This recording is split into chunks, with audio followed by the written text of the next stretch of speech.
Hello. It's 4:20. Let's get high and talk about the rainbow. I forgot to look, but I don't. Someone wrote to me. Excuse me for not remember the name. Someone wrote to me and asked me that I should explain the rainbow. So, as it says, that much have I learned from my teachers or from my books, but most have I learned from my students, because students ask questions. And from the question, you get to learn things that you wouldn't have normally learned. In this case, the rainbow. I was asked to explain about the rainbow. So, and the rainbow is quite predominant in Torah for actually a couple of reasons. One, after Noah's flood, so God said, go out and pruvu, go have sex and have children. But Noah he was afraid. I mean, God had said that before and then killed everyone. So except for Noah and his family. So there wasn't a lot of incentive to do God's work. So God said, all right, I promise I won't do that again. I won't destroy the world like that. But to show you that there should be a covenant between us. The covenant is the rainbow. God set the rainbow in the sky, and that is the covenant with the world, that God will not destroy the world, which is nice. But it doesn't really, explain anything. I mean, why? And the way the rainbow is set up, the colors of the rainbow, the way it's set up, explains everything.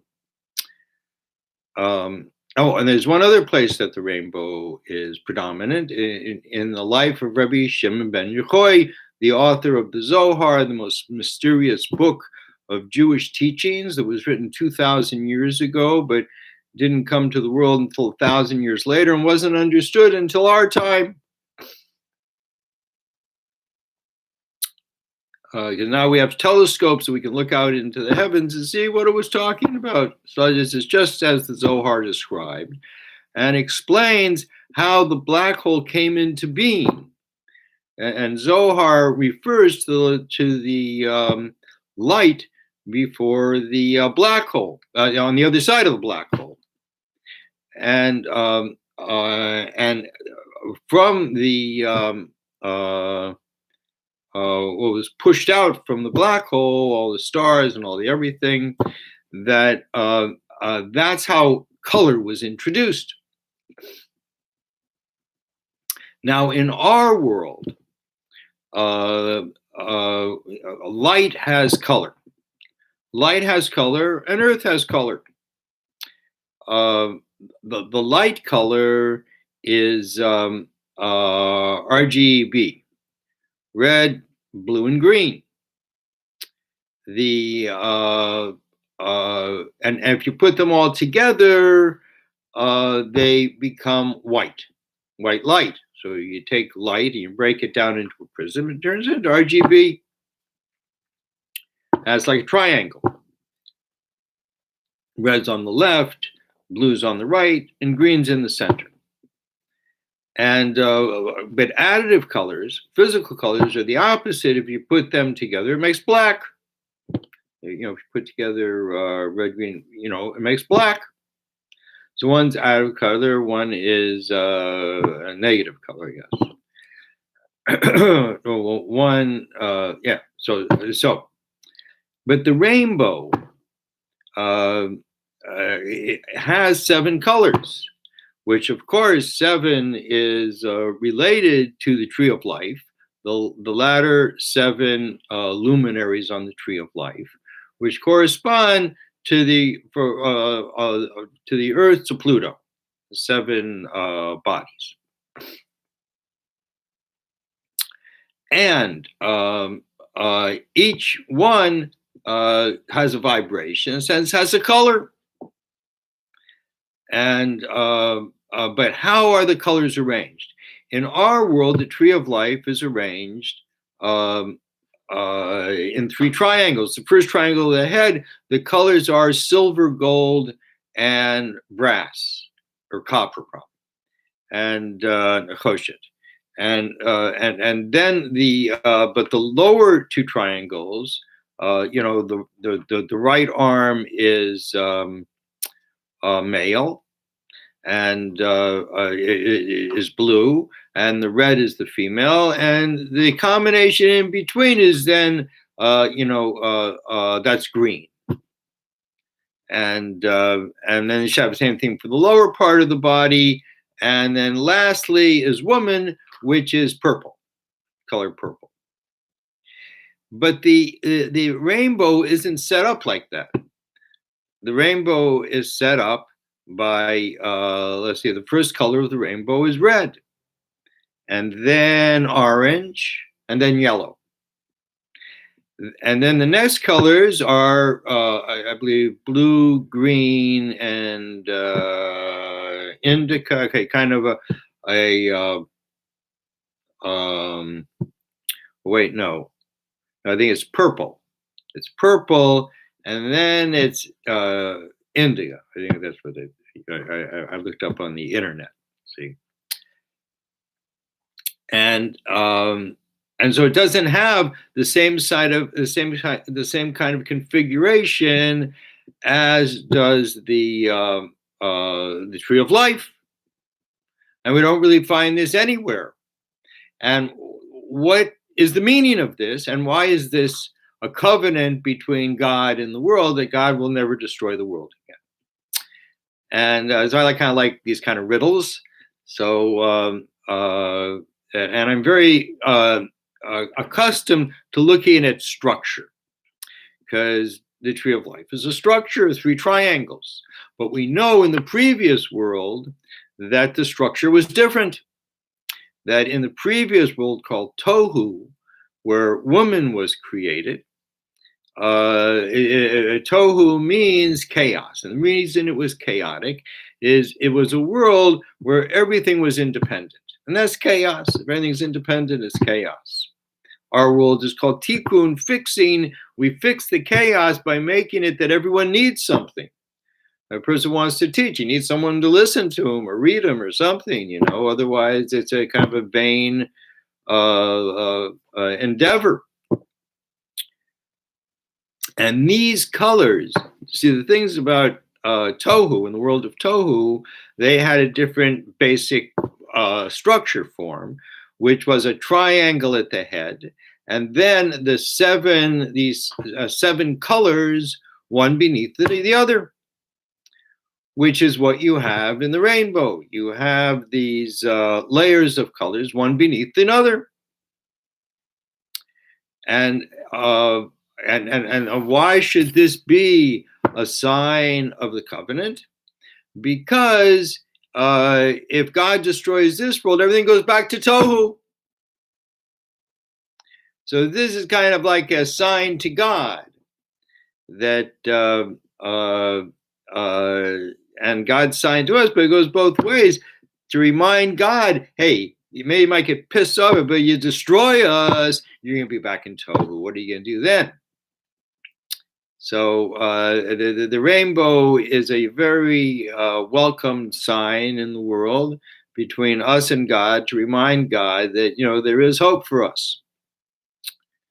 And there's something else that Rabbi Shimon ben Yochai, who lived 2,000 years ago, it says during his lifetime there was no rainbow. Why was there no rainbow during the lifetime of Rabbi Shimon ben Yochai? Because it was known that he brought down a light into the world that was so intense that it overshadowed rainbows. There couldn't be any rainbows in his time. When he passed away, then there came back rainbows. And also, Rabbi Shimon was such a great mind and soul that certainly God's not going to destroy the world just because he lives in the world, along with many other great people at that time who wrote down the oral tradition.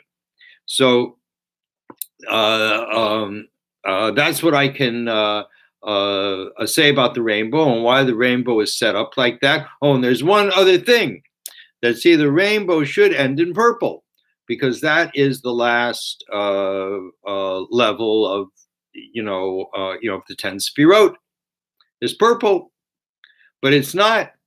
Violet comes last, it seems, and the reason is, see, because this is where woman was created, and so woman is hidden within, because that's woman.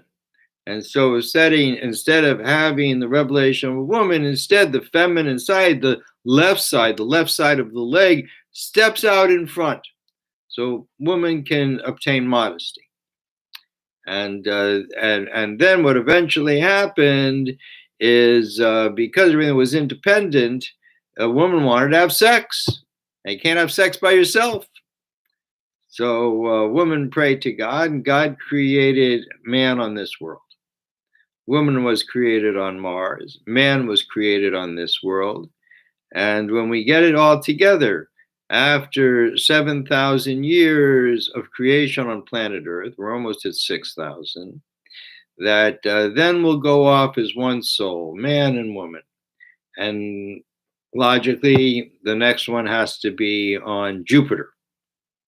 Until we've gone through all 7 planets and brought life to them, sort of like the embryo of the solar system, and then the 3, the triangle at the head, the Sun, Mercury, and Venus, then will become become also. It's like a baby that the head is kind of just turned off, until all of a sudden becomes born, and then the eyes open and the ears open and the stomach closes and you're alive.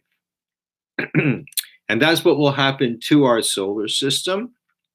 And so instead of just having in each individual connected with God, that eventually we'll have every individual piece of our solar system alive and serving the Creator. But that's quite a ways in the future. So anyways, that's one question that I received. Thank you for your question. I hope that's an adequate answer. Another question I received had to do with, someone asked me that, I often talk about the configuration of the human body. And in the inside, the head is made of 2 hemispheres of the brain. And then there's the third eye. It's opposite to the cerebellum, which is called like a little brain. I think that's what it means. Cerebellum means a little brain. And that is the place of knowing, which we identify, as the, it's right opposite from the third eye. And this is expressed in the head, on the head, in the exterior of the head, in the face of the head, as 2 eyes corresponding to the right side of the brain, 2 ears corresponding to the left side of the brain, and 2 nostrils corresponding to the third eye. And the reason why they're doubled is because each one has the characteristic of male and female.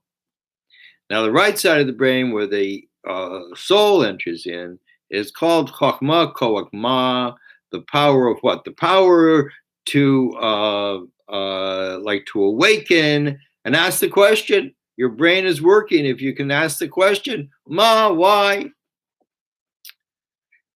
And yes. And the left side of the brain, called Bina, building. And see, the difference is the right side of the brain sees everything at once, but the left side of the brain gets it incrementally. And the question was, where is this in the Torah? Or in the Zohar? It's not in the Zohar. The Zohar doesn't really write like that.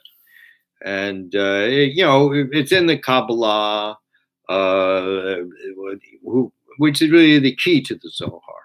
But truly, you don't need Zohar, you don't need Kabbalah. It's extremely logical to understand that the right side of the brain is the seeing side, which gets everything at one point.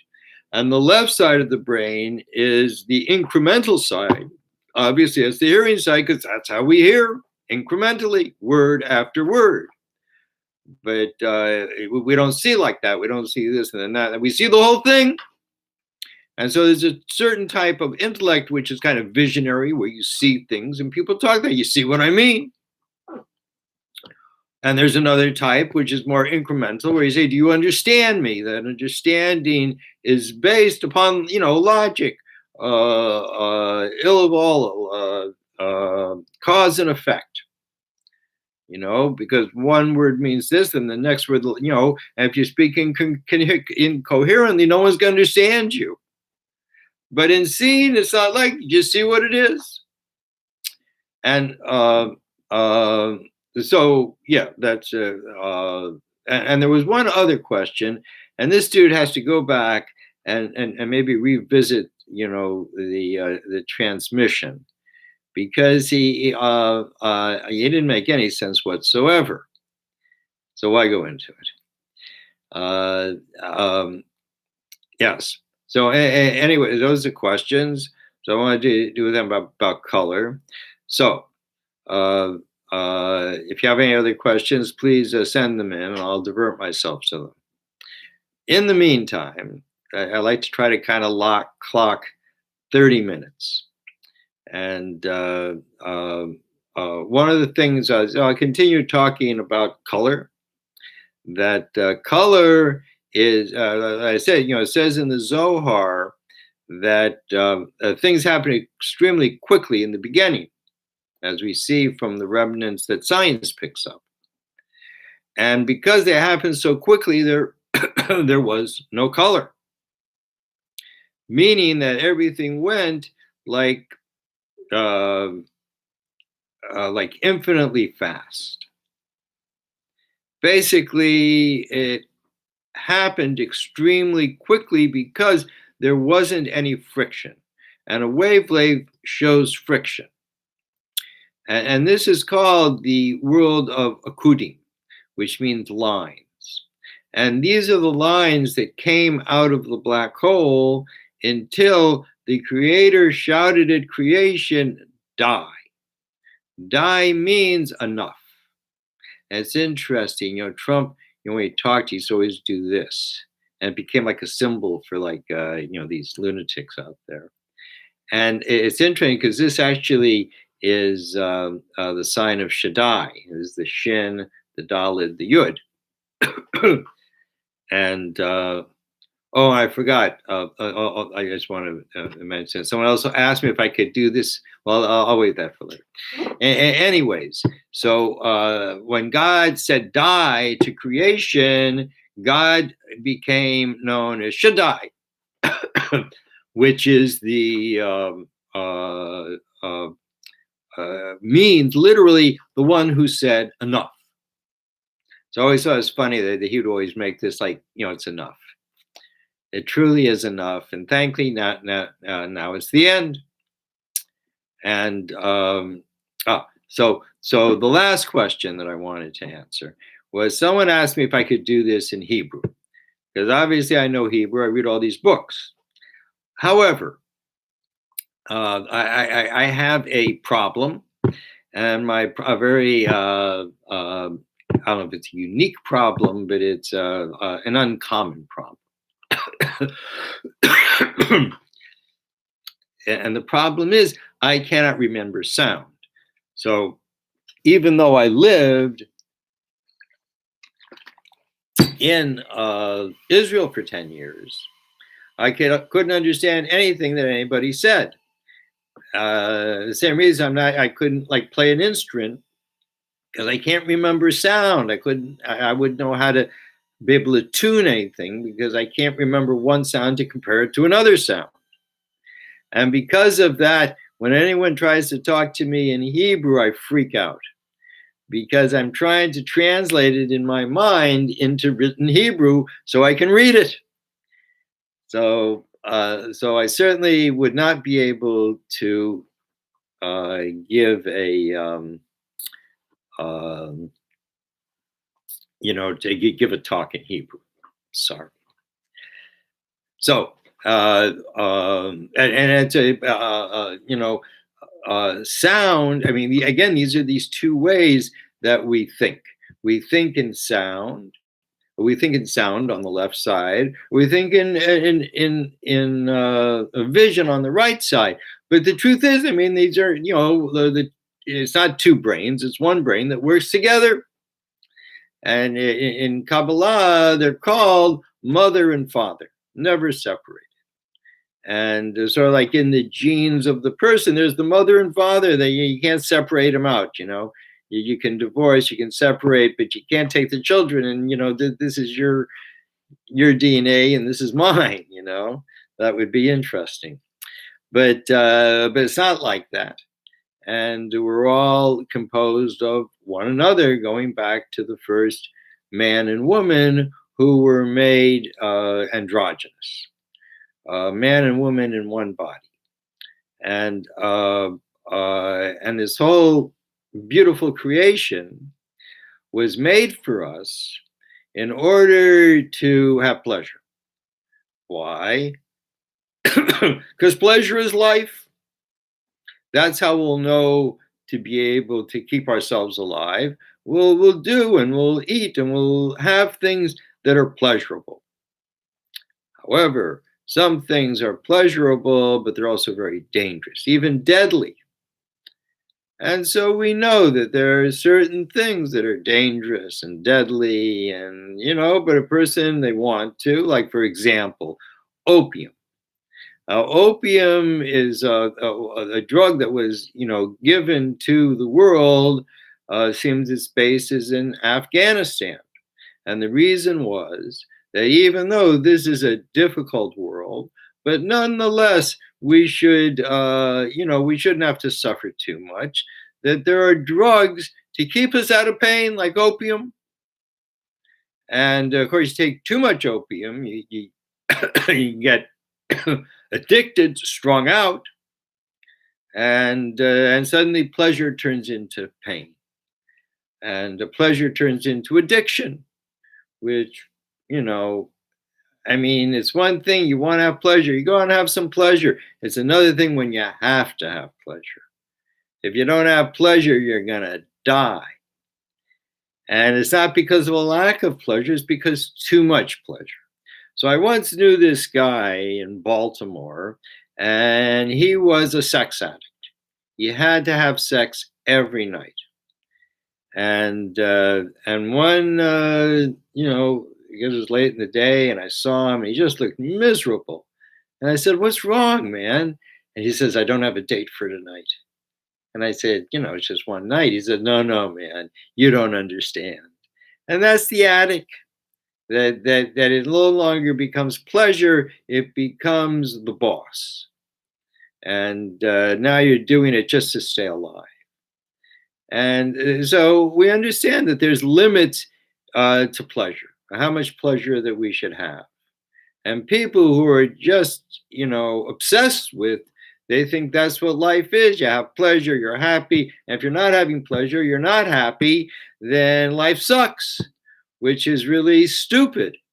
Because, I mean, pleasure is there to keep us alive. But then the question is, why are you alive? You're not just alive to have pleasure. I mean, we're not an animal. We're half an animal. We're half an animal and we're half a human. These are the two souls that make up the human being. And the animal, even, animals, I mean, except for the nice little lamb, only eats, they eat until they're full. But the lamb, it has to be watched over, because if there's a lot of grain there, the lamb will just eat. The sheep will just eat until they explode. They don't know how to stop. And we've inherited all these different sort of animal traits, and some people are lions, and some people are bulls, and some people are little shapala, some are dogs and cats. And I mean, we all have these different traits inside of us. And it's probably why people like dogs and cats, because they have very similar traits and they can relate to one another. And but other people, have more uncommon trait. But you certainly meet people like that who are just bullish people, or really timid people, and everyone has their good side and their bad side, and there's nothing that's just sort of one way. And everything makes up the diversity, which is what God loves in life. And no one in this world is perfect. We're all in the process of tikkun, which means we should fix ourselves already. What does it mean to fix ourselves? To stop acting as an animal. Stop letting the animal decide what to do. What does the animal need to do? You wake up in the morning, the animal needs more sleep. So you sleep and you get up and you eat and you go to work. And why do you go to work? Not you. I don't know who you are, but I mean, why are many people go to work? They go to work so they can make money, so they can eat more. So the whole thing is just like, it's a rat in one of those cages. These could go round and round and round. And there's no point to this whatsoever, but we're human beings and we can ask the rational question, all right, we understand to stay alive, we need pleasure. But why are we here? What is life about? And until very recently, this was actually a subject of discussion amongst people. You didn't have to be some scholar, that it's something that nobody has, I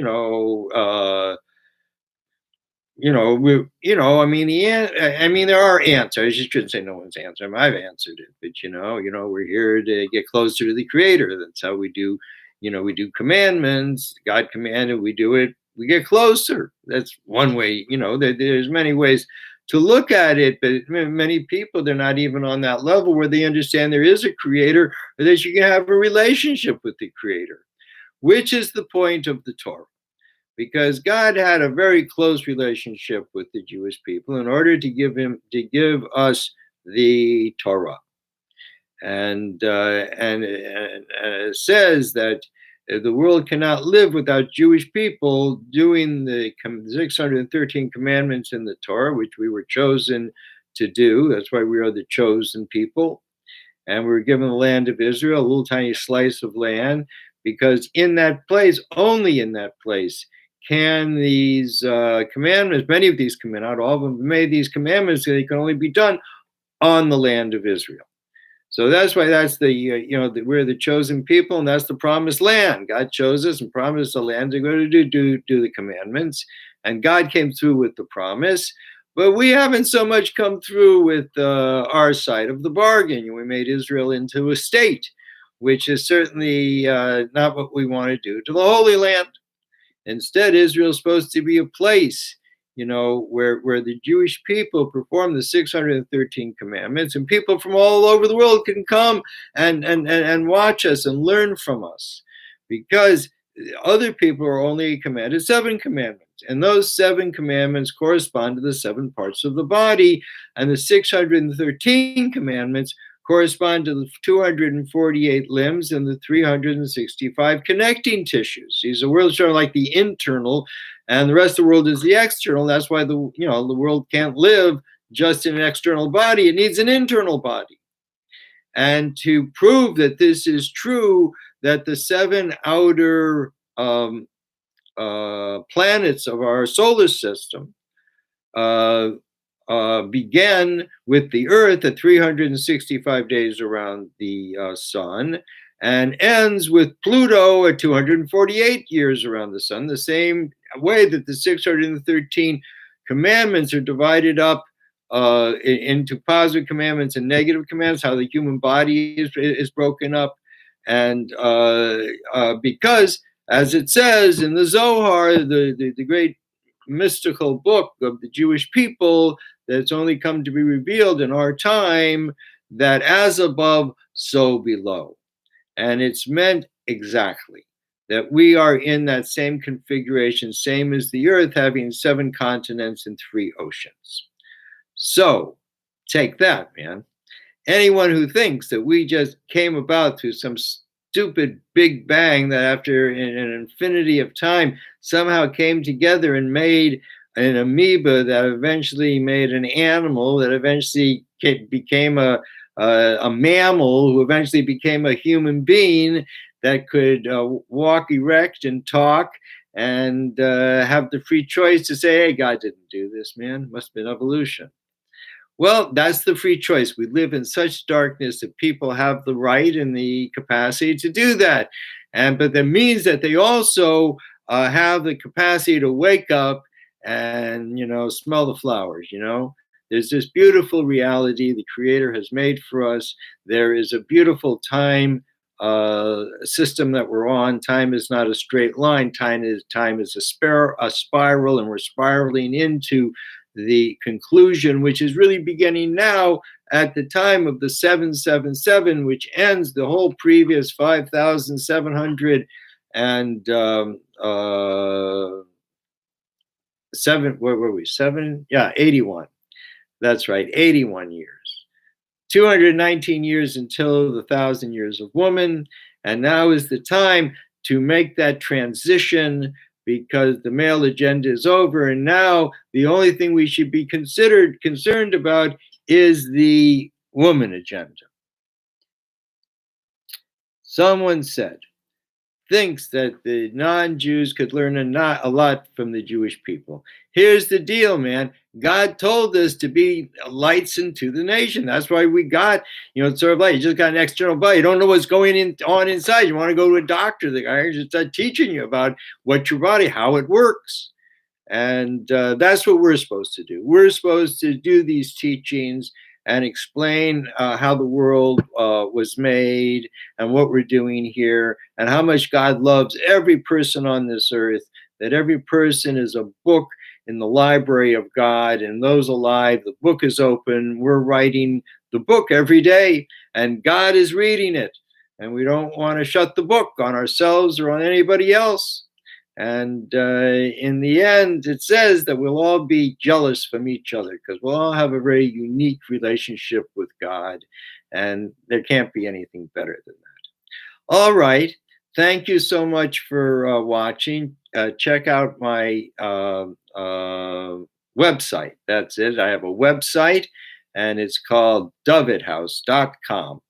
And there you could buy some of my books. My recent book is Sex, a Metaphor to History, Trump 777, and the 1,000 Years of Woman. I have other books there. I have a book on tarot, Kabbalistic tarot, and a course on Udemy about tarot that people seem to like a lot. I have like 1,000 students, and I get a very nice rating.